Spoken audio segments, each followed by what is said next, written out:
wow, that's cool. Montana. I was just It's money.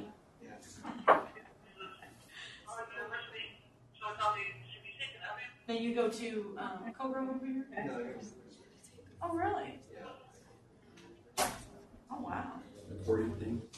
I've never seen that. How long of a drive is that for you? It's just recording classes for. So how come you don't go to Providence? I'm assuming it's talking about. I think it's recording. And she's working. I don't know why They want to get with So have you already finished your? I know, yeah, it's a monster. It's like 3 different systems that meet each other, and it's a little confusing. So that's my guess. I've never seen that before, but it's in all of things now.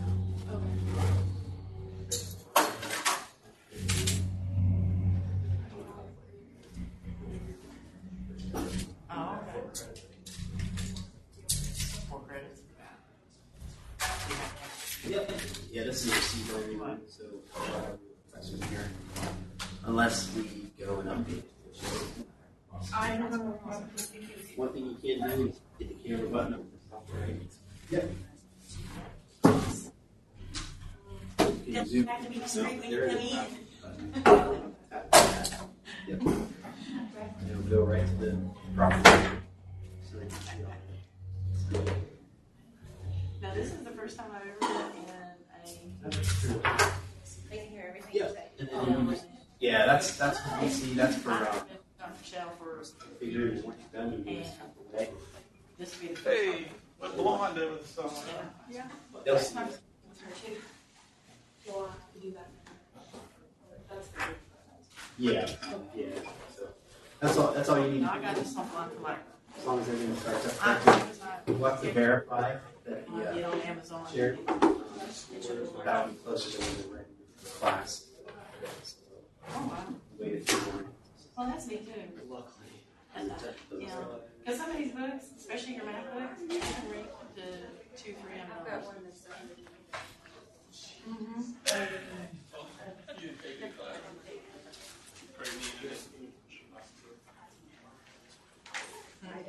Oh, you're in here too? Yes, I have chemistry. How did everybody do on their I was really surprised. I didn't ask him. Alright, judging like 3 days in a row. I think her. I think her very high. I had over 100% going into the final, so I was like, Yeah. I had a D going into the finals, so. We just got out. Gripping onto that. wait, you got an A in the class? Or I had a D in the class I've been in the same for class. the final. And then he said if you take the final and you get an A on it, I'll give you a B in the course. So I assume I got it in the final. I'm not complaining. I'm very excited. I don't know. I have a video of my reaction that I got. I asked him today, but I didn't see Pretty him. much how I am. I don't know names until I other campuses I don't. You can. That's Here and it's like, oh hey, how you? normally the people they'll have Make sure it's Susan E. this one since we don't have a local computer, we won't be able to drive the PowerPoint. That's Have you taken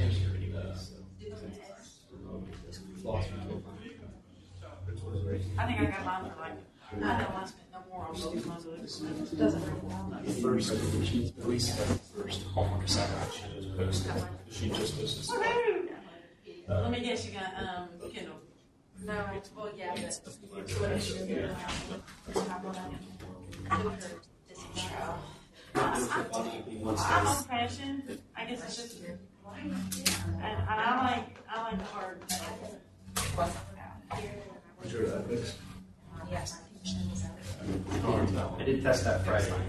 Okay, so we come in, you have to set the document camera up. That's me, and you know, it's, I just, That's a desktop machine.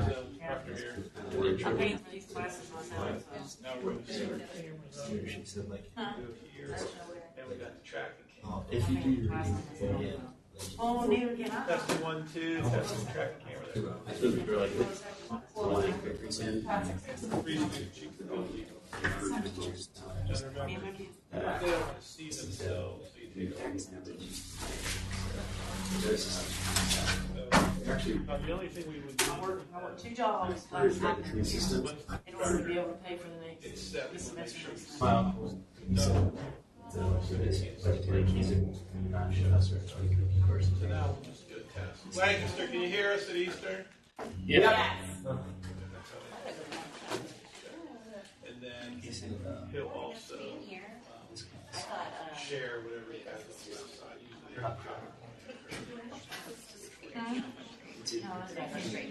Yeah, that's what I figured. Gracie would be in connection. Right, Lynn said after the but either way, he said it should So, be you have 2 classes, you got kind of stuff. yeah, that's what he said.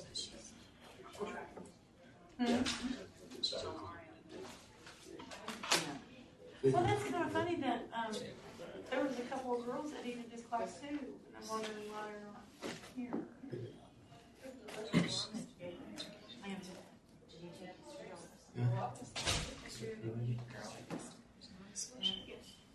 How'd it go? Did you have her? Yeah.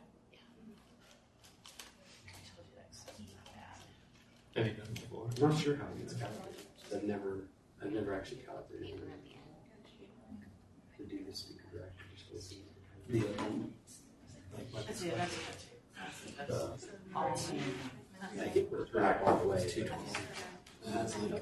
I've got 1 history class. It's this one history class I take and a geography class. I don't have my Did history. you take it over the summer too? Yeah. I'm a math, I still have Okay.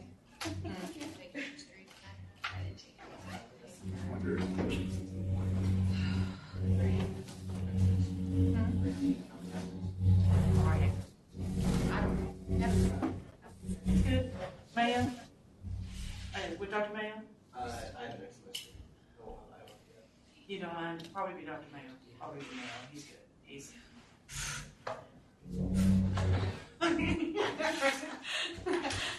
Once you get back, yeah, Dr. Mayo, he's. What's first year? This is the contract.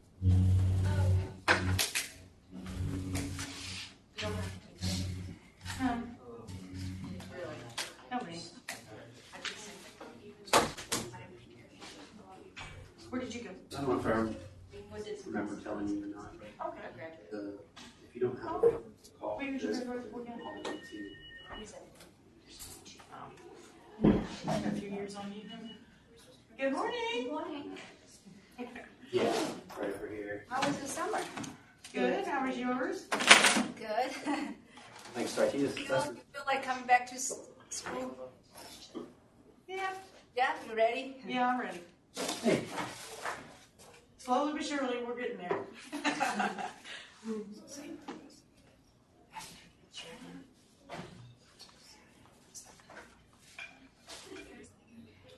Okay.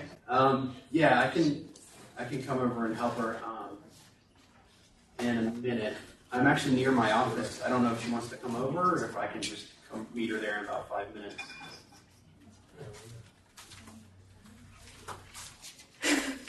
Yeah, it's in 219.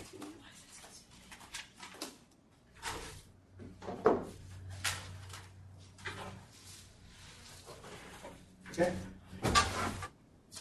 Okay, great. We're working on getting student staff over there, but we don't have anybody yet. So. Okay, I'll just be helping you with that. So how hard is this? Pretty hard. Pretty hard? I mean, that's what most students think, but I would, I guess you do have to spend time, but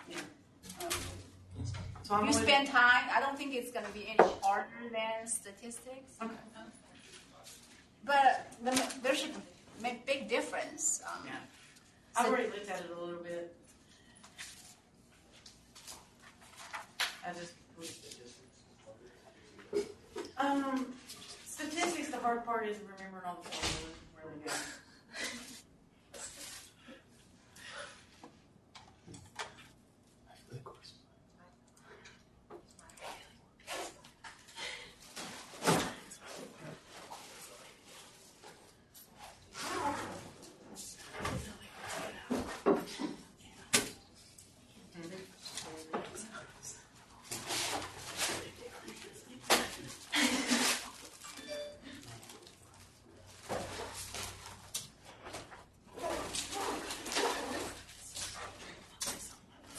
Has Southern shared the screen yet?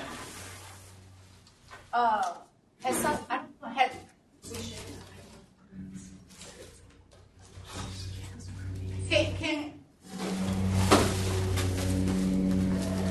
can Lancaster see us?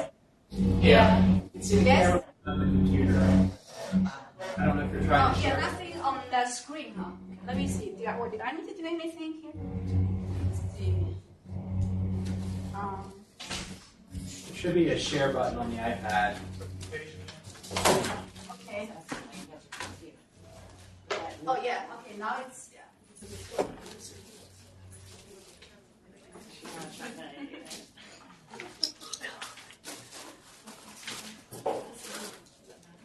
Do you see anything in Eastern as part of the computer? No, we're not seeing a computer. Okay. We have the newer system. I'm just kind of curious. You have to press share. Yeah. Pull the sources up, press share.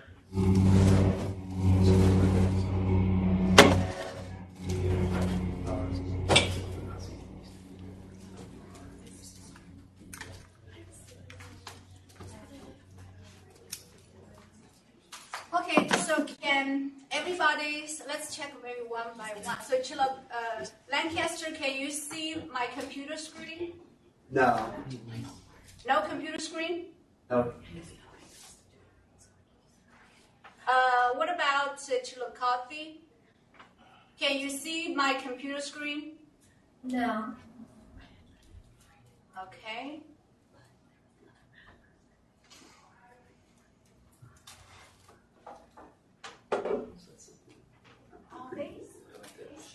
They cannot. Because sometimes they'll assume it's being shared. But it's not.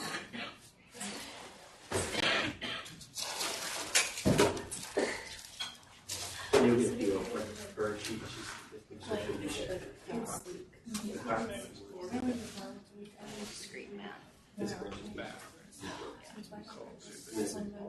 And is there anybody at? Oh, okay. So Chillicothe, Lancaster. What about Easton? Can Easton see the computer screen? No. Nobody can see the computer screen. Yeah. If it gets close to 11 o'clock and if they still have a computer, it's a good question to ask. I don't know if they have an operator in Southern, but they should. They should really drag the content up this week. Either they don't have an operator. Yeah. Usually,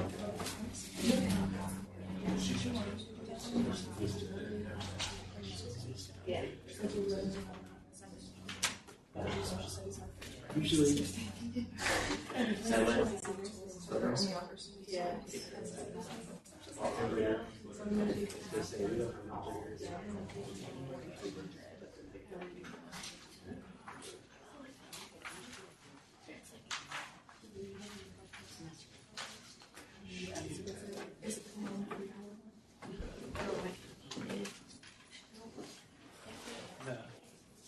Shall is that something? I guess when we are waiting for them to work on technology, I will go ahead and check the attendance to make sure everybody's here today. So it's one. It's not. No, that's 4,200. Oh yeah, from 2 to 3. There it is. We got Oh, that's last thing. So like, There it is. but it. Okay, thanks. typical in this. Can you guys see the blackboard now? Yeah, we can all see it now. Okay. Okay, thank you. Yeah. Okay, right, so Megan here, Yes, here. Austin, Elsa here, Morgan here, Allison, not here, Katie, Here. Elena, James, Jesse, here, Jeremy. Oh, I guess Jeremy. Yeah. And then if there's any Leah. Here. Yep. Catherine. Here. Madison. Madison. Here. Okay. I'll check back in a minute. Curtis. Here. Okay. Right.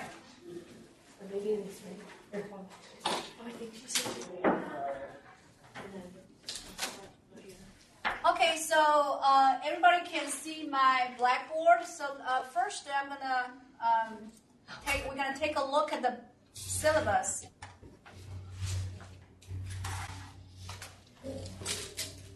Okay. Because it's an OULN class, and I do have office hours Monday to Wednesday from 8:30 to 9:30, but I understand the other campuses won't be able to come to my office hours. So if you have questions, you can always send me an email, and I'll, if I can email you back, I will. Otherwise, I'll make a video and post on Blackboard. I can answer, hopefully that will answer your question.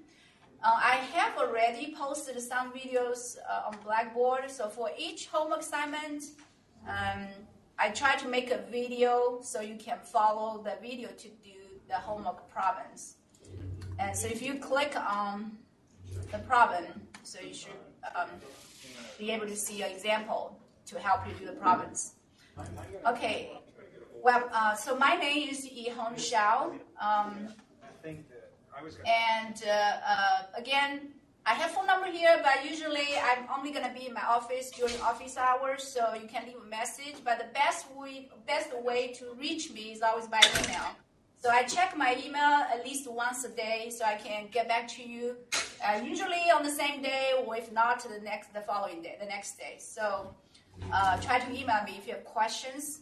The textbook information, like I said, if I'm still using the old version, the third version. If you cannot get a third version, you can use the fourth or fifth editions. There will be some section changes, page numbers will be different, but you should be able to find the sections we cover. And also, the other thing is you don't have to worry about when I list the homework problems, section 1.1, say number 8, 24, 29, 37. If your book is in a different version, you won't be able to find those problems. But that's why I typed up everything and posted under the homework. So if you click on homework, and you can open up all the problems under each chapter. So you can see number 8, 25, 24, 29, 37 there. So if you have different version, there's nothing to worry about. But when you do you don't have to do everything under chapter 1 today, this week. So you go to each week and look at the list, which ones you need to do. I put to be updated because I don't know how much we can cover this week. So I will have to, if we cover more, I will add more problems. If we didn't cover any of the questions, I will get rid of some of the problems and put them on next week's assignment. Okay, so the homework will be collected once a week. Usually it's due every Monday. If it's a holiday, then it's due the Wednesday on the following Wednesday. So like next Monday, it's holiday, so you don't have to turn in the homework. If you want to, you can still turn into Blackboard, but it's not going to be due until next Wednesday. And so for Southern students, you can always give me a hard copy. You can also turn it to Blackboard. But other campuses, you have to turn into Blackboard. I don't prefer emailing because it's hard for me to find your homework in my email. So I have 4 classes, and it's if you submit to me by email, I may forget that you emailed to me. I have to go back to look for it. So it's best to always turn into Blackboard. So I think everybody knows how to turn to Blackboard, right? So just click on homework 1 and attach a picture or document here. And so try to turn in homework assignments on time. You do lose points if you turn in late. Lose 2 points each day past the due date. And okay, let's go back to syllabus. Okay, so the evaluation. I check attendance every day, and so 5% of the grades, and 2 exams, 40%, homework assignments, 30%, and final is comprehensive, which is 25% of the grades. And let's see. So the exam dates are listed on page 2. So first exam will be on September 30th, and second exam will be on November 4th. It might change if you think you're not ready, you need more time to prepare for the exam. I may postpone it to the next day, the next class day. So this might change.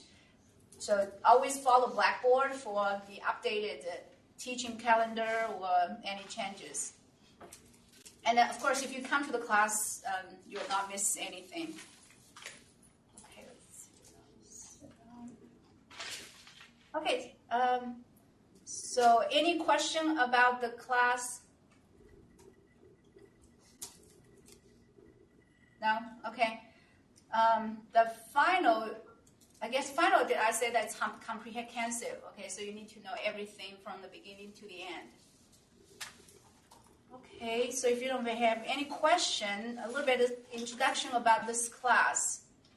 So discrete mathematics, it's different from most of the low-level math classes, because most of the low-level classes you have a lot of calculation. So even in calculus, you do mostly you do calculation or statistics. So this class, we're doing a lot of proof problems. I know a lot of you may have not learned how to write proofs, so that's why it makes it a difficult class. And so pretty much it's, at the beginning, you have to just imitate. So I give you examples in class. You try to imitate how I write the proof. Or you can look at the textbook and you try to imitate. And hopefully after a few practice examples or exercises, you'll be able to get an idea how to write the proofs. I know some of them took Math 3000 with me online, and we had some math problems in that class, some proof problems. You kind of know a little bit already. So in this class, we're going to learn a lot of proof techniques. Alright, so we're going to talk about the main topics. We have introductions to logic and elementary set theory and number theory, and induction, recursion. We might do a little bit of recursion depending on the time, and counting techniques. Counting techniques actually is more, you may have learned this in statistics, so it's more calculation. Graph theory and algorithms, probably we're not going to be able to have time to cover that. If we do, we may cover like one section. So my research area actually is graph theory.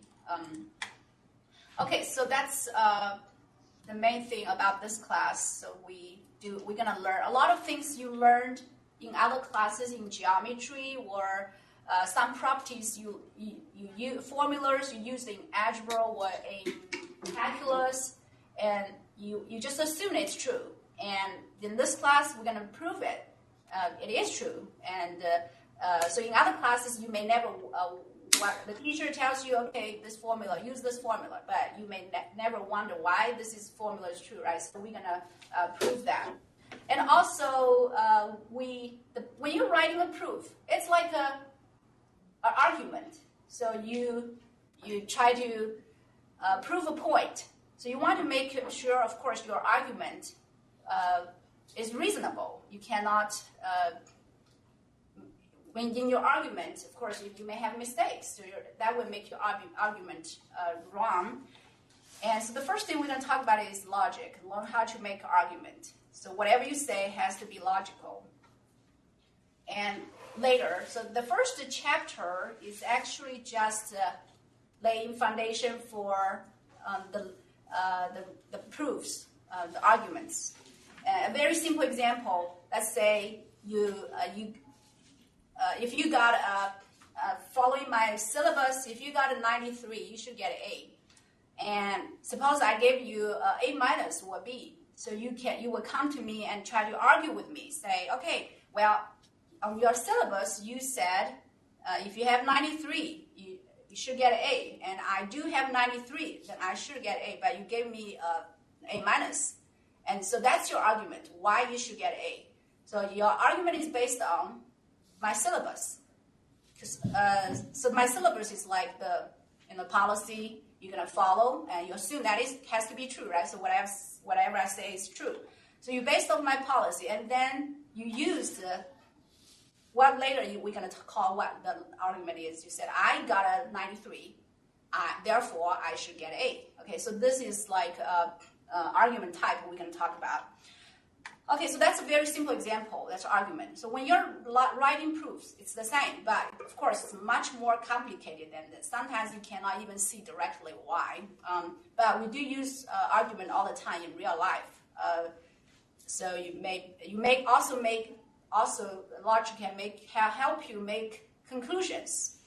And so, for example, the doctors, they will use based on the patient's symptoms and all the knowledge, medical knowledge they learned at medical school, so they will try to make conclusions. Okay, based on such and such symptoms, and based on what they learned before the medical knowledge, and then the doctor conclude that this patient might have this and this disease, right? So that's also a logical argument. Okay, all right. So we. So you may say, well, when I know a lot of you are education majors, later you're going to teach elementary school or middle school kids, and you may say, well, I never need to teach them how to write proofs. But one thing is, first of all, you have to know more than the students you teach, know more than you teach. And so when you teach them a formula, although you don't have to teach them why it is true, you do have to know why it is true. So if you learn how to write a proof, I proved it in this class, and I know it is true. That's the first thing. The second thing is, like I said, a lot of when you make conclusions, writing arguments, it might, it actually can help you with maybe some real life situations. Okay, so we're gonna go back to our class. So.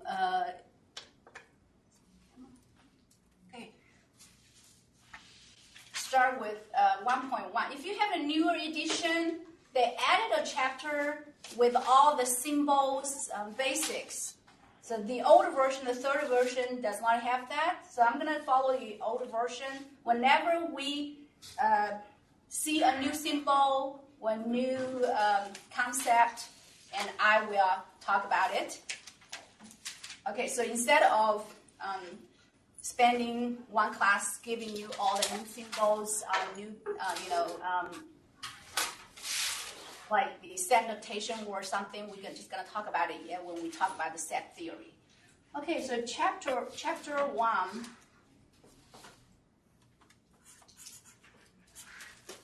It's a little bit hard for me to see the screen there, what you see. So if it's cut off or too small, too big, just let me know, okay? All right, so chapter 1, talk about the logic of compound statements.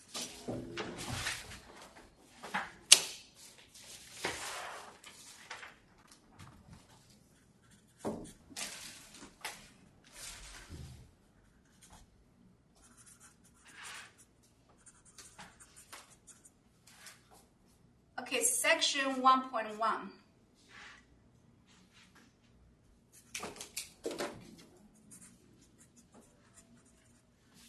Logical form and logical equivalence. Okay, the first thing we're going to learn in this section is a statement. Okay, I'm going to try not to define a statement like very formally. So what is a statement? It's like a sentence that is either true or false, but not both.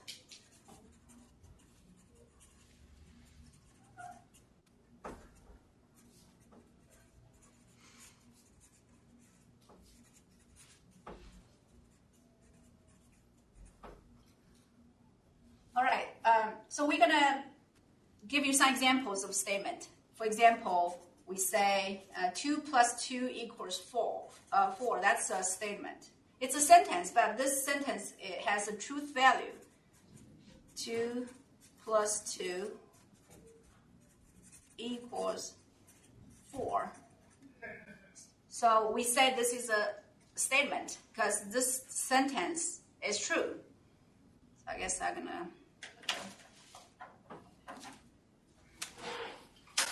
put T right here, so that means this sentence is true. So give you another example. If I say 2 plus 2 equals 5, and then that's 2 plus, that's also a statement, but it's a false statement. In this case, that's false.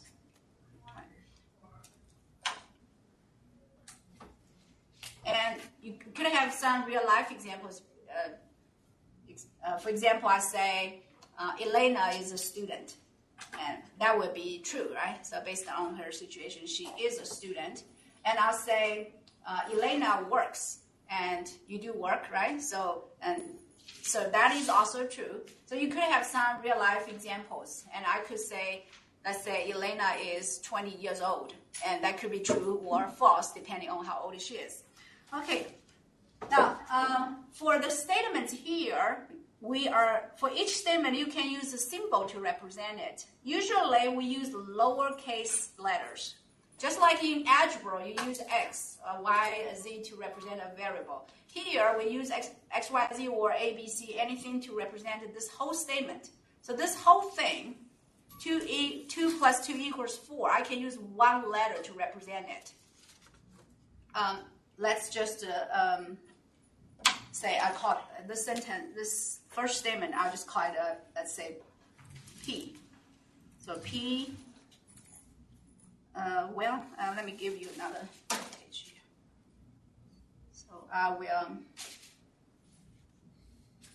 use the symbol P to represent this sentence. Say, for example, give you a real life example. So Elena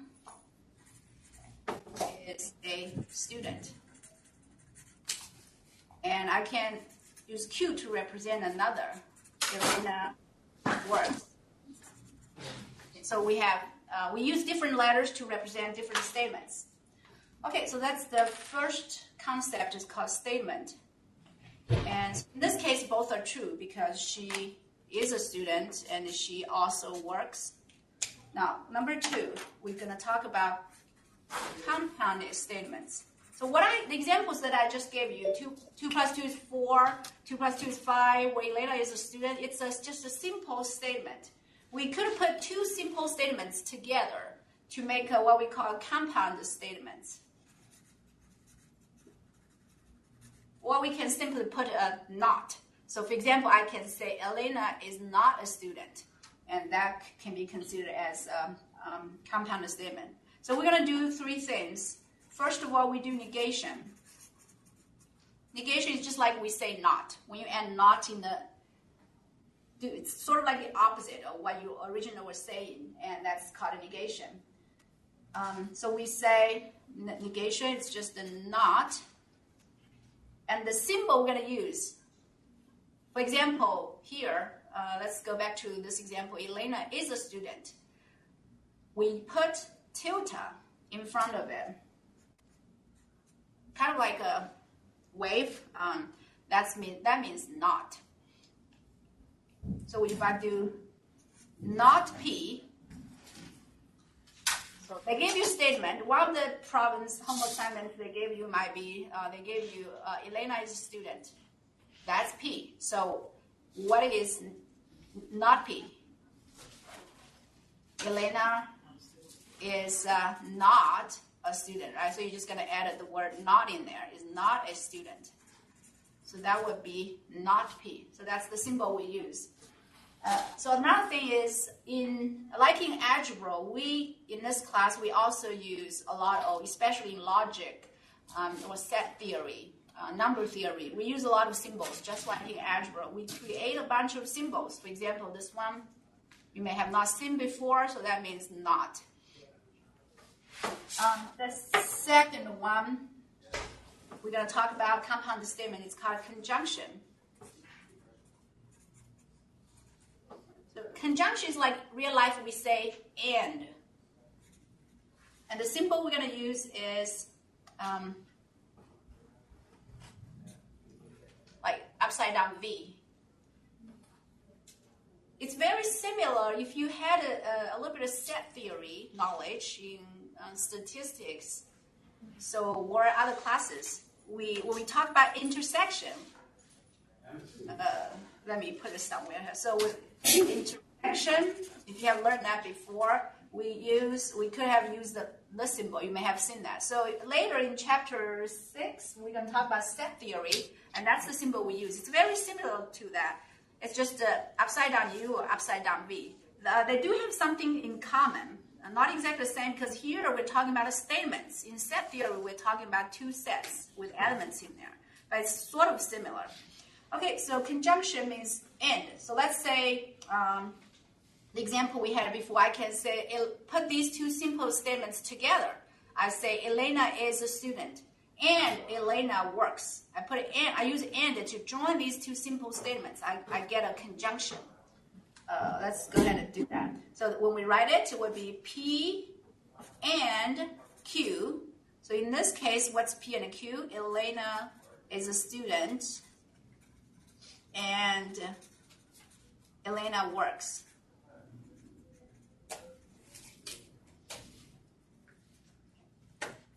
All right, the third one is what we call disjunction.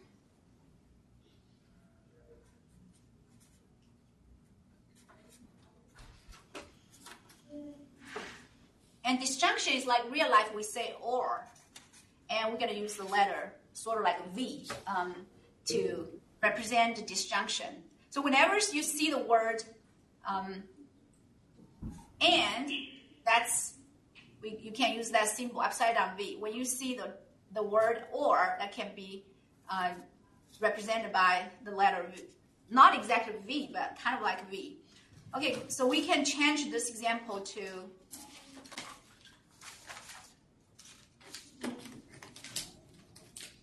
P or V, P or Q, Elena is a student, or Elena works. Right, so here we introduced these three different compound statements. And the next thing we're going to talk about is the order of operations. So later we're going to put all of these three together. So you may not have negation, conjunction, and disjunction in one statement to make very complicated statements.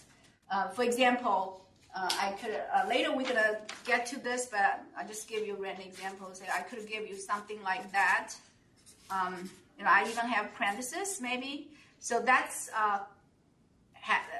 that has a lot of things in here: negation, conjunction, disjunction. Or I could add something more. You could just like in algebra, you have numbers 3 plus 5 times 7 minus 2, something like that. and times 4 plus 3. So sort of similar, but we use for different symbols. So there is an order of operation. It's very similar to order of operations in elementary math. Parentheses first, right? Please excuse my dear Aunt Sally, right? So you kind of similar to that, but we really don't have exponent. We have parentheses, and we don't really have modification. What we have are those symbols here, and or negation. So the basic order is that's following from left to right, just like you work on a math problem, operations with the simple operations here, from left to right. But there's something a little different. So let's write down the order of operations. When I say operations here, that's not plus minus multiplication division anymore. It's I mean these three operations: negation, conjunction, and disjunction. So the order of operations, parentheses first.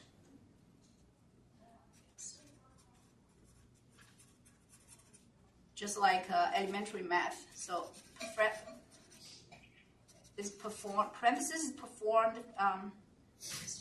are performed first.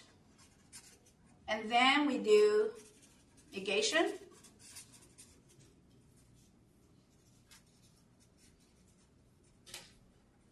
And then the rest of them, you just follow the order from left to right.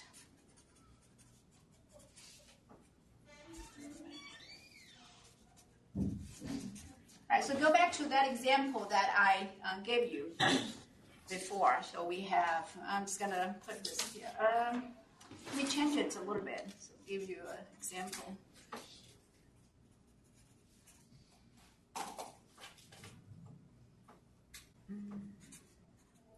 Okay, all right. So which one do we do first? In this compound statements. Yes, you will have to do Q or R first. And next, what's next? Yes, negation. So this one and that one. So this negation, although it's way in the end, you still have to do these two. But they're right after parentheses. And after you've done parentheses and negation, you can, for this and this one, you can follow from left to right order. Okay, so that's the basic order we do. Because the reason we talk about the order is because the next thing we're going to talk about is the truth values. So when you have a simple statement, it's very easy for you to determine whether it is true or not. Like the example I gave you, 2 plus 2 is 4. Well, Elena is a student. You can tell immediately true or false. But when you have a complicated sentence, very, very long, especially I guess probably if you go to law school, they have very complicated statements, and sometimes very long statements. When you read it from the beginning to end, you may have forgot, forgot what the beginning. So the easy way is you could have use symbols to represent each statement, and then get something like that, and you can determine the truth value, whether this statement, long statement, is true, or it has any logical mistakes in there. Okay, so we can look at part 3, something called truth values.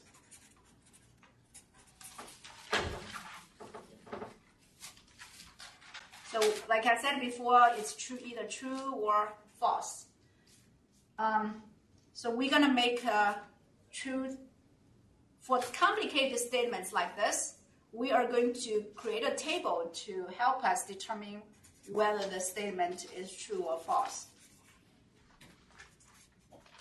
Before we look at this complicated one, we are going to talk about the truth table for those three. Slow it up a little bit. Can you move your sheet in? Thank you. Okay. All right, so negation, conjunction, and disjunction.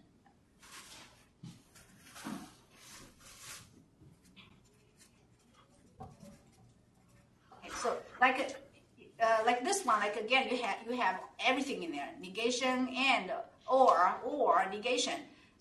So when you look at this, you might not be able to tell whether the statement is true or false. So we are going to talk about each one first. And you kind of have to memorize it later. Some of them are very easy. I'm going to show you. The one might be a little bit confusing is and or. I think a negation would be very easy. So this is what we do. We create a table.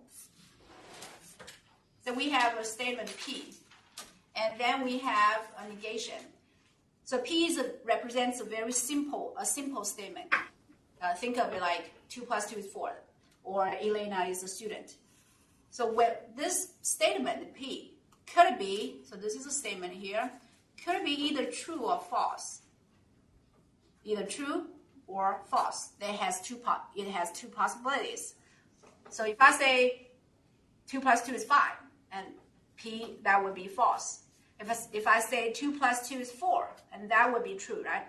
So if I don't tell you what P is, you will not be able to tell whether it's true or false. But we know there are only 2 possibilities. Because that's the definition of statement that I gave you at the beginning. So what's the statement? It's either true or false. So any statement you have, P, it's either true or false. I don't know what the statement is, but it's one of them. Now let's talk about negation. So if the original statement is true, then negation will be false. What's the false, right? That's very easy for everybody to understand, right? Okay, so for example, if I say 2 plus 2 is 4, that's true. When I add not it there, 2 plus 2 is not 4, that would be false, right? If I say Elena does not work, that's false, and then Elena works, and then that would be true.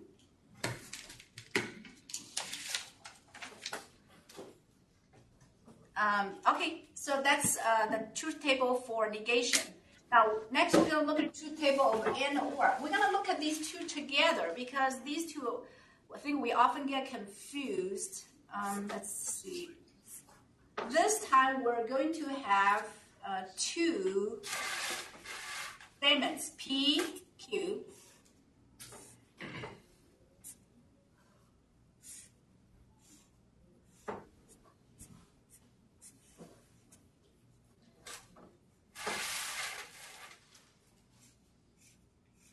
Okay, so first of all, let's look at the truth values of P, Q. Suppose I have 2 statements. Elena is a student. Q, Elena works. Okay, so in that case, both are true. But I could have say Elena is a student. Elena does not work. That would make a Q false statement. And I could say Elena is not a student. That will make it false. And Q, Elena works. That will be true. Or I say Elena is not a student and Elena does not work. That will be both statements. So you could have all these 4 different combinations. So both are true, or one of them is true, or both are false. So now we're going to talk about what we care about is the conjunction and disjunction. So we do P and Q. The first one. The second one, P or Q. Okay. Case 1. The first case, when both are true, so the statement will be P and Q. Elena, suppose I used the example before. I mean, you don't have, when we talk about those concepts, it's easier if we have a real life example. So I always use, so we're always going to refer to this case right here. But, I mean, P and Q may change. So in the first case, this P means Elena is a student. Q, Elena works.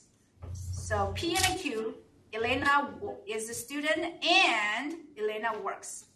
Would that be true if I say that based on, yes, that would be true, right? Okay.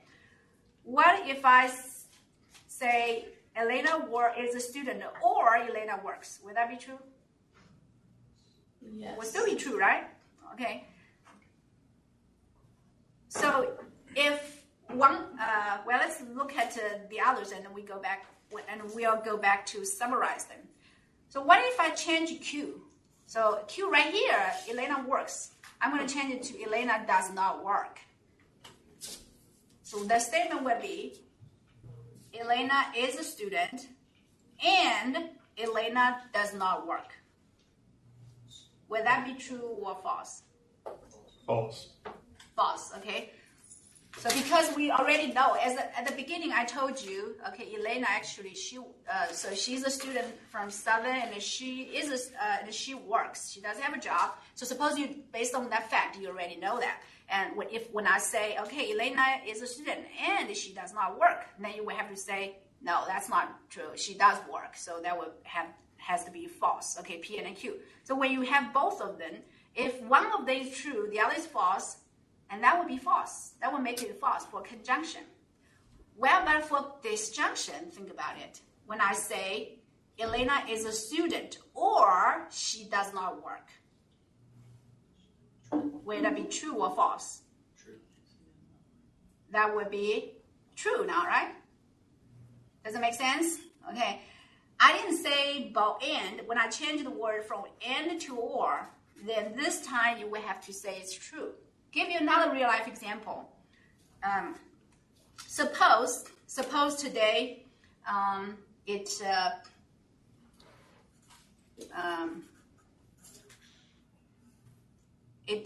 I say, okay, today it's going to rain or snow. Suppose I say that, make a statement. It's going to rain or snow.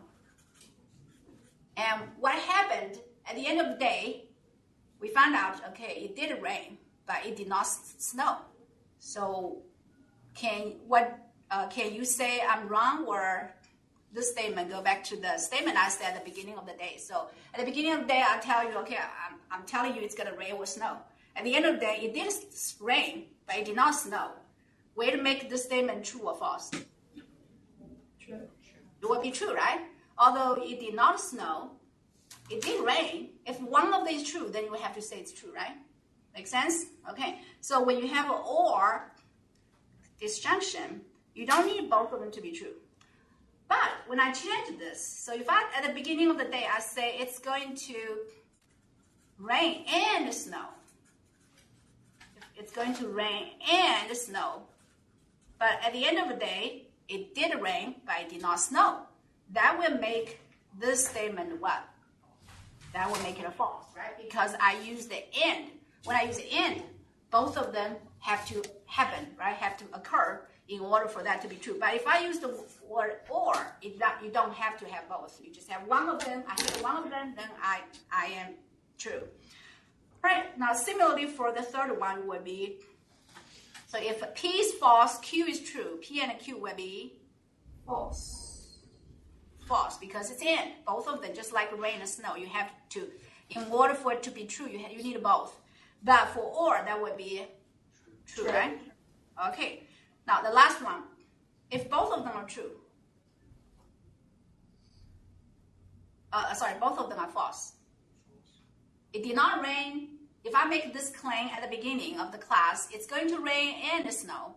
It did not rain, did not snow. That will, of course, make it false, right?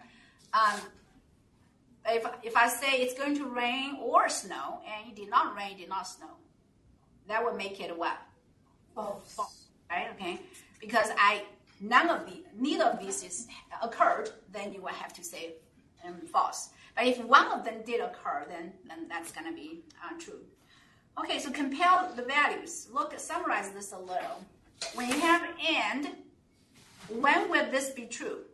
For conjunction, you will need what? Both of them to be true. If one of them is false, then it's false. But for disjunction, you only need what? One of them to be true, right? You will get 3 true values. But the only time for or statement to be false is when both of them are false. Okay. But I know the reason, I think it's very easy, but for some reason, sometimes students get confused. I think in real life, we sometimes don't really distinguish between and or. Okay, I do notice that. I remember one time I received a note from the teacher, my nephew's teacher, and he was in 6th grade, and the teacher said, so it's an after school program. The teacher said, the note said, there will be no class on 21st or 28th. So when I look at it, what does it mean? No class on 21st or 28th. So do we have a class on 21st? You could. Right. So I think the teacher actually meant no class on 21st and 28th, right? So no class on 21st and no class on 28th, right? So when you use the and, it could cause a confusion. But in real life, like I said, sometimes we don't really distinguish them. We think or is the same as and. But in math, in logic, you have to be very clear which one it is. It's different, and or they're different. So most of the time, you can just use common sense to help you. But in some occasions, it could be because in real life, we are not really, we don't really care that much about that. And we just, oh, okay, I think she meant no class on both days. So you have to be careful for those situations. Later, I think next week we'll talk about if-then statement, and it's sometimes it's not really exactly the same as what our common sense, so that could be a little difficult. Okay, so let's go back to look at example. So that kind of like the example, complicated one I gave you at the beginning, like this one. So now we are ready to give the truth value for a statement like that. So if you have a very, very long statement, after you read it, you may get lost. So you can use those to help you to determine whether the statement is true or false. Well, we're going to look at example. If you have the book, but it's on page 7. We have a different version as long as you found the right section. Okay, so the example is 1.1.5. So I'm going to write down this example here.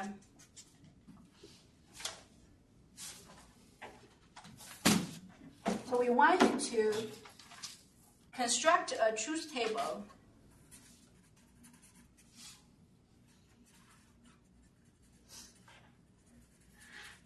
for P and Q and negation of P and Q. P or Q and the negation of P and Q. Okay, so that's it's not gonna be very easy if you just look at it. Suppose I say Elena, so this is using a real life example. Elena is a student, or Elena works, and it is not true that Elena is a student and Elena works. So when you have such a long statement, you're not going to be able to tell whether it's true or false, right? Okay, so when I give you that long sentence. Okay, so we're going to create a truth table to do that. So when you do this problem, you do have to use what I just gave you, those 3 tables that we just created. So you kind of have to memorize those here. I think it's just common sense, or mostly just common sense. So we go back here. First thing you want to do is to be able to recognize the simple statements here. So each letter, I see a P, I write down P. Then I see a different one, Q, and that's it. These are the 2 simple statements I see in here. Sometimes in the homework, you may have 3. I think I will give you an example when you have 3 statements. Maybe there's another one, R. Then you have to create another column. Right now, we only have 2. And next thing you want to do is to list all the possibilities for those 2 statements, because they did not tell us what P is. So right now, I don't know what P is true, whether P is true or false, because they didn't tell us what P is. Okay, previously I said P means Elena is a student, but It's just that example. So now P could be anything. P could represent 2 plus 2 is 5. So that would be false, right? So right now what you have to do is to list all the possibilities for the truth values of these two simple statements. So true, true, true, false, false, true, or false, false. Now we're going to try to find the truth value of this long statement. Following order of operations we just talked about. So what do I do first? Parentheses, right? So there are two parentheses. You can do these two in one. Well, which one you do first really doesn't matter. So I'm going to write down P or Q. There's another column for P and Q. We're going to do parentheses first. Okay, when you do that, use what we learned. So when P and Q are both true, what's the truth value of P or Q? True. What's the truth value of P and Q? Still true, right? Okay. Now, what if one of them is true, the other is false? P or Q will be True. True. True. But P and Q will be False. false and false, right? Is that very clear? Yes. Okay. Just if you ever get confused, use that example that I gave you. It will rain or snow. So if I say at the beginning of the day, if you make a statement, it's going to rain or snow, and only one of them occurred, then you would say it is true. But if neither of them occur, if I say a rain and snow, only one of them occurred, that would make it a false. All right, now, if both are false, P or Q will be false, and P and Q will also be false. Okay, so now we're done with the parentheses. Next thing we're going to do is what? We still have two operations left. There's an and, there's a negation. So which one do we do? Negation, right? Okay. If you go back to the order of operations that I gave you right here, so parentheses go first, and then negation, and the general rule is from the left to right. So next we're going to do negation. All right. Well, this negation is based on the truth value of whatever in the parentheses, P and Q. So now we focus on this column right here, P and Q. So if P and Q is true, the negation will be False. false, right? We talk about, again, the truth table we had before. If the original statement is true, negation will be false. If the original statement is false, negation will be true. All right, so next will be, you're just going to do the opposite, right? If the original statement, if P and Q is false, the negation will be true, true, true. Okay, now next, the last operation we're going to do is the and. So we're going to put everything together, the very long one, P or Q, and negation of P and Q.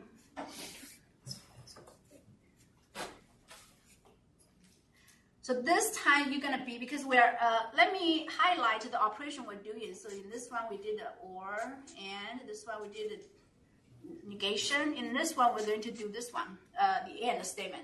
So you're going to focus on what's before that, P or Q. That's the third column right here.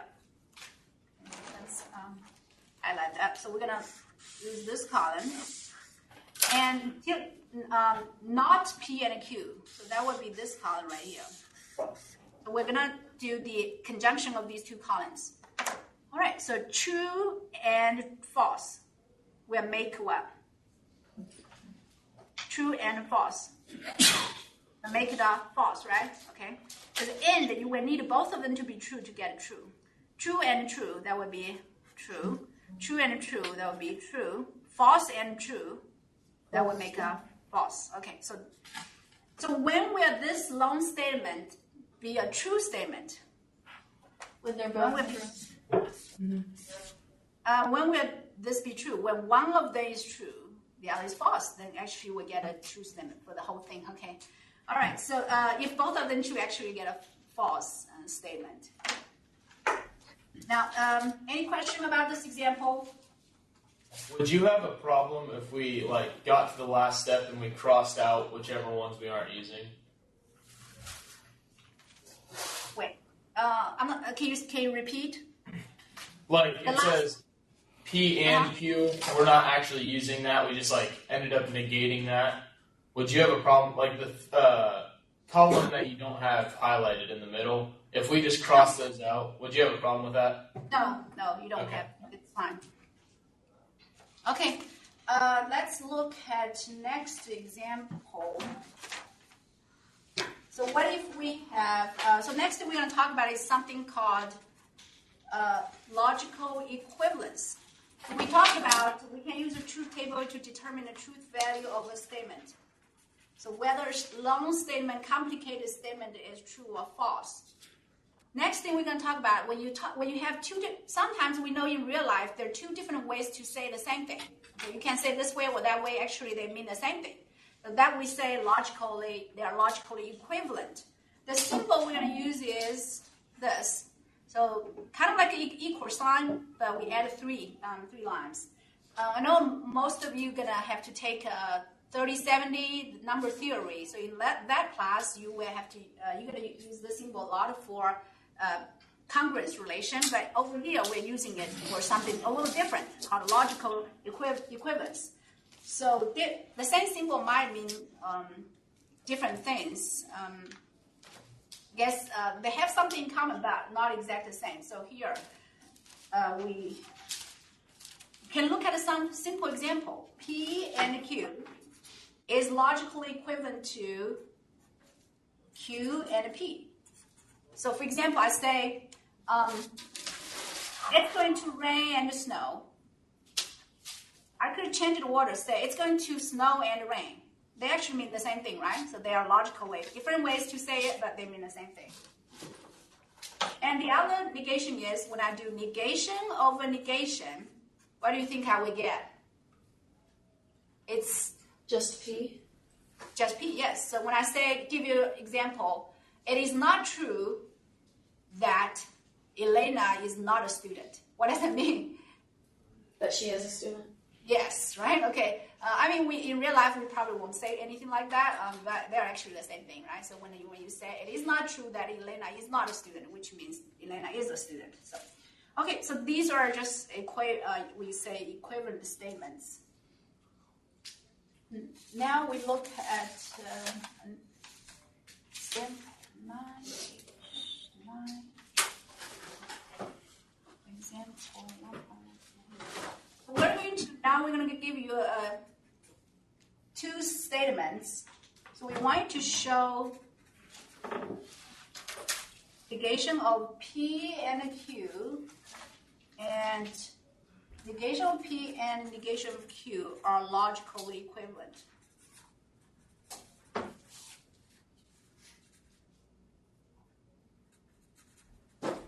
All right, so we're going to look at how do we determine what do we mean by logical equivalent? I gave you some examples, simple examples. But when we say two statements are logically equivalent, it pretty much means if this statement is true, then the other is true. If this statement is false, then the other is false. So if they have exactly the same truth values, then we say they're logically equivalent. So we are going to look at how do I tell whether they have exactly the same truth value. So we're just going to create a table for both of them and check whether they have matching truth values. Again, in both statements, we only see P and Q, right? So I just need to create two columns for P and Q. And we have those four possibilities: true, true, true, false, false, true, and false, false. Okay, so for each case, you have to show us they have the same truth value. So let's start with the first one. Well, when you look at this, there are two operations involved: parenthesis and negation. I'll say if you think you can really tell the truth value for both operations, you can do that, but usually I wouldn't do that because you could make mistakes. So I would slow down to break down to 2 steps. So we're going to do parentheses first, and after that we do negation. I think that's what the textbook did. If you look at the example on page 9, the very last example on that page. But like I said, if you really think I'm very good at this, I don't need to do P and Q. I can just tell the truth value of those 2 operations. You can, but let's try to slow down, especially if this is the first time you're doing this. Okay, so let's do P and Q.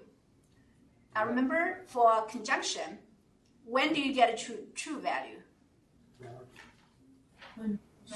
True. Huh? They both have to be true. Yes, very good. When both of them are true. So that will be the first case. All the others, you get a false, false, false. Now we do negation of that. It's very easy. All you have to do is to change it to the opposite, right? So if the original is true, the negation is false. True, true, true. Okay, so we got truth value for the first statement. Now we're going to work on the second one. And, okay, tell me, well, first of all, you see 3 symbols, 3 operations. Negation, conjunction, and negation. So which one do we do first? Negation, right? Because there are no parentheses, then you do negation. So we got to do negation of P, negation of Q. And after that, then you do the conjunction and. All right, so negation of P, you look at the column, first column, you just changed it to the opposite. So true becomes false, true becomes false, false becomes true, false becomes true. And negation of Q, that would be true is false, false becomes true, true becomes false, false becomes true. Right? Am I going too fast? No? Okay. If you have any question, feel free to stop me, okay? All right, now let's do the conjunction. Again, because it's and, right? So we need both of them to be true in order to get true. So if one of them is false or both of them are false, definitely you get a false. Okay. All right, so we got the truth value for both statements. Now let's compare. I'm going to highlight them. I mean, you don't have to, so these 2. Do they have matching truth values? False, false, but these 2 are different. True, false, true, false. And, oh, wait a second. Oh, I think oh yeah, that's right. Okay, so sorry, I missed the word. I'm not, okay? I missed the word not here, so they're not logically equivalent.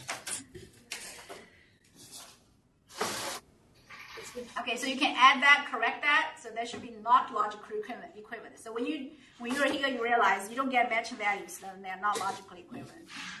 All right, so the reason, so how do you explain, I guess in the textbook, they put these 2 columns right together, side by side, so they can put a not equivalent sign there. I didn't do that. I mean, they're not, they're not the same, not equal, T and F. Because I didn't do that. Personally, I prefer this way. And all you have to say, or I think what you can do is maybe easier. Just circle the ones that are different. They don't match. See, T and F. You actually just need to circle one of them. If one of them don't match, then you can say they're not logically equivalent. So I can say, let me just use symbols this time so I don't have to write down on sentences. Okay, so I just put the symbol. Equivalent, you have 3 lines. Not equivalent, you put a line through that. Okay, so they are not logically equivalent.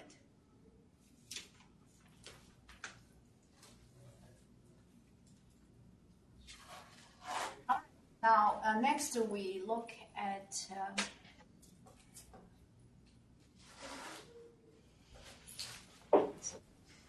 ends at 12:20, right? So I have 15 minutes. Okay. I think I'm gonna we look at another example like this. So it's very similar to this. I'm just gonna flip this sign right here. So we had and. I'm gonna flip this to or. So this example if you have this same book at third edition, it's page 10. So I want you to show these two are equivalent.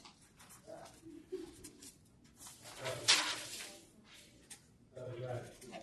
So it's still the same thing. The only difference is I flipped this and becomes or. And this time they're going to be equivalent. So we just did this example that we see, okay, if we both have and, they're not going to be logically equivalent. But if I've changed that, if and becomes or, then they're logically equivalent. So that's something we do use, I think, in real life. So let's create a table. Everything is the same except because we just did this one. So you can go ahead. I think an easier way would be if you have this table and you still have space here, just add another column right here, so you don't have to repeat everything.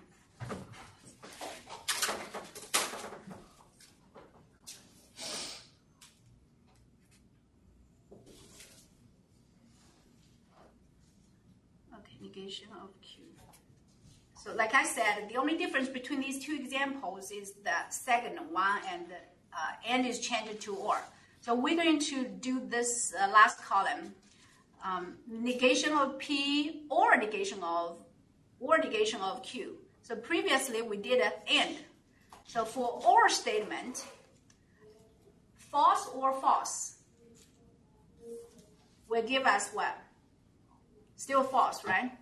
But if one of them is true, you will get true for disjunction, for or statement. Okay, so this time let's compare the truth values one more time. Look, F, F, T, T, T, T, T, T. So now they have matching truth values. So that's why you can say they are equivalent. So really you have to make another table to do this, but because these are exactly the same, I just made another column. So pretty much you just replace this column with that, right? So for that example. All right, so this is actually one of the laws. We call it De Morgan. This one is called De Morgan is a mathematician. We call it De Morgan's laws. It has two of them. This is one of them. The other one is very similar. If I change and to or, and you can do negation and flip this. Whoops, sorry. Okay. And this law is very easy to memorize. Very similar to the distributive principle in algebra. So in algebra, we learn something like this. 3 times a plus b equals what? You distribute, right? So you do 3 times a plus 3 times b, right? So it's kind of similar, but be careful. For distributive principle, you can keep a plus sign. Where here, you got to flip it. So we distribute this negation sign to P, you get negation of P, and distribute to Q, you get this negation of Q. But look, can we keep this conjunction? No.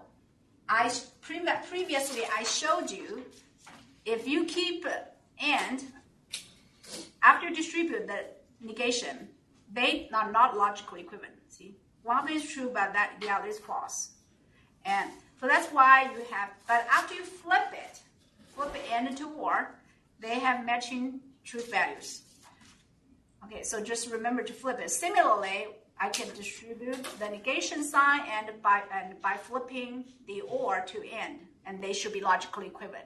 So you can do this if you need more practice. You can. We have homework like that. But if you wonder why this is true, you can do it yourself. Just follow this example. Okay. So what this De Morgan's law? We'll give you an example. When I say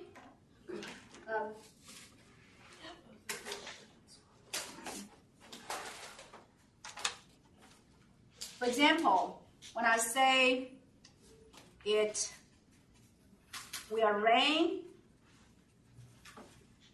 and snow, it will rain and it will snow. Okay, So suppose I make this statement at the beginning of the day. It will rain and it will snow today. What is the negation of this statement? What kind of the opposite meaning of this statement?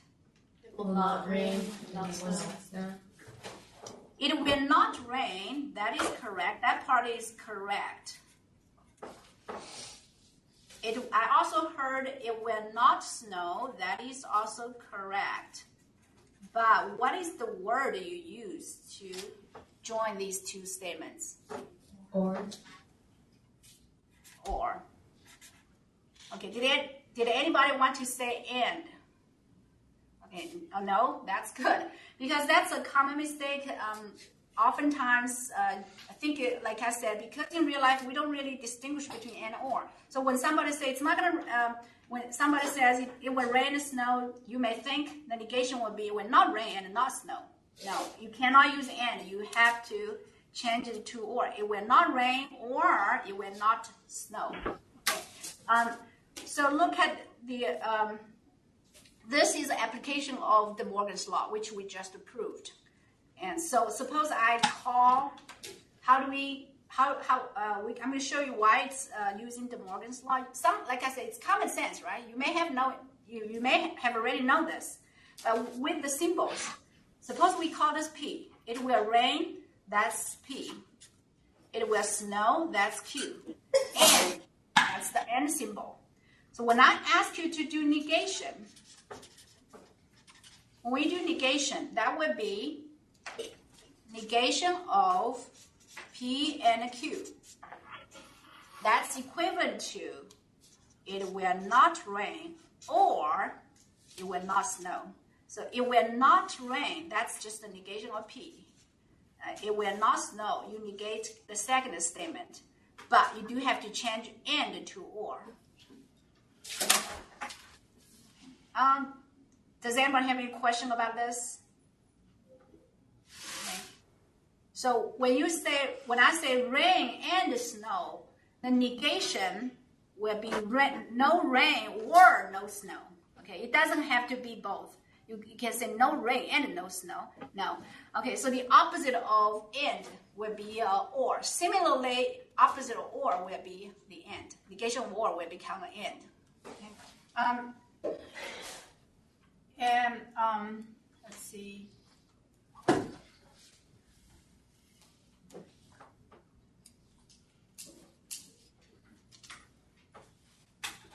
So does anybody need me to explain this a little bit more? So everybody is clear about this? Yes? Okay. All right, good. Because in the past, I have some questions about that part, so I was going to explain a little bit more. But if you don't have any question, we can move on. Now, example 11.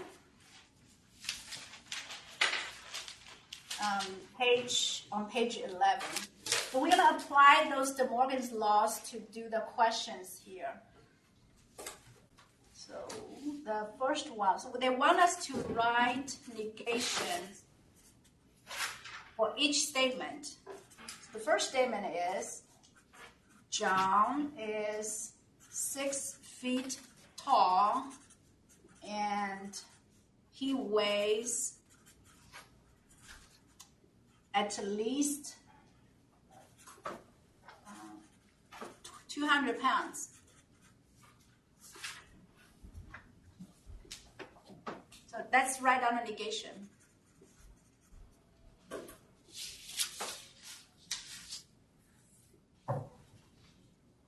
Okay, so does anybody want to answer this question? So what's the negation of this statement? John is not 6 feet tall or does not weigh 200 pounds? Does not weigh at least 200 pounds. Yeah. Okay, so you can go just do that. Does not weigh. So what we, what's your name? Who answered the question? Leah. Leah? Okay, so when she said, so what she just did, John is not 6 feet tall. So we negate that. And she also does not weigh at least 200 pounds. You can do that. That's fine. Or the other way. What is the other way to say does not weigh at least 200 pounds?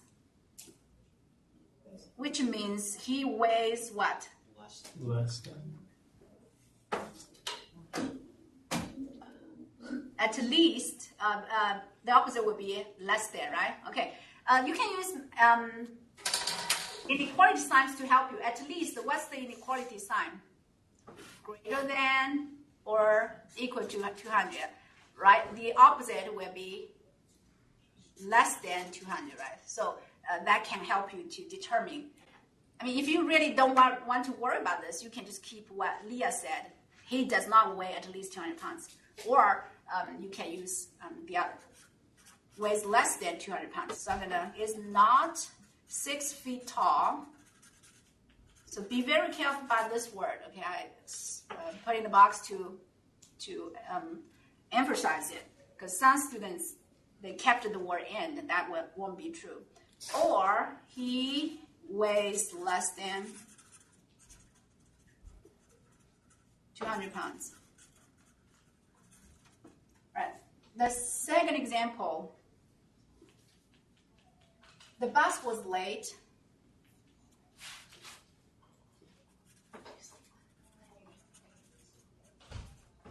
Or Tom's watch was slow.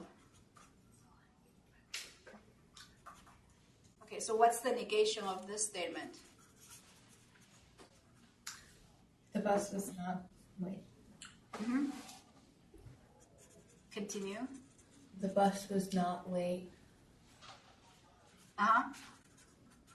Or Tom's watch. Or would it be and? Yes, that would be an and. Because it's And?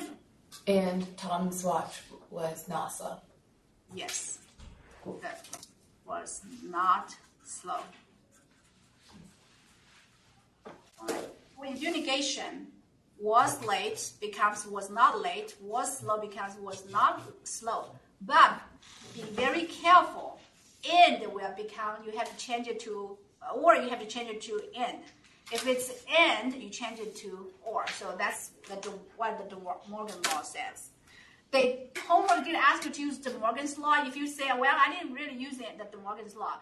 But what you're actually doing, negate the first statement, negate the second statement, change it to end. That's the Morgan's law. But we do have to write down sentences, okay, when you do the homework. So yeah, that's so be careful when they have or. Suppose so if you're waiting for a bus and let's say the bus was supposed to be here at 9 o'clock, but it wasn't there, so you're saying, okay, either the bus was late or my clock was slow. So what's the opposite of that? It means the opposite would be the bus was not late, and if the my watch was not slow, it would you will have to change it to end. All right, I think that's all. This one, another example is I guess I have 2 minutes. I may be cut off, but let's see, a little quick. So another example is we wanted to find a negation of this math inequality. So what would be, if I have a number x that is greater than -1, less than or equal to 4, what would be negation of this inequality?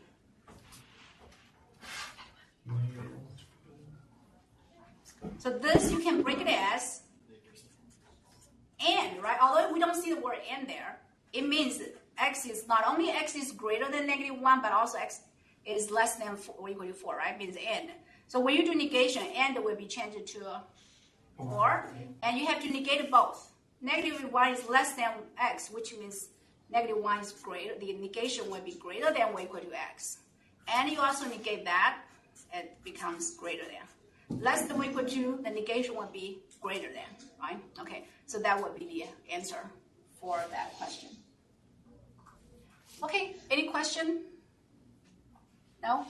Okay, so now if you want to start your homework early, you can do the problems under 1.1. Your meeting has ended.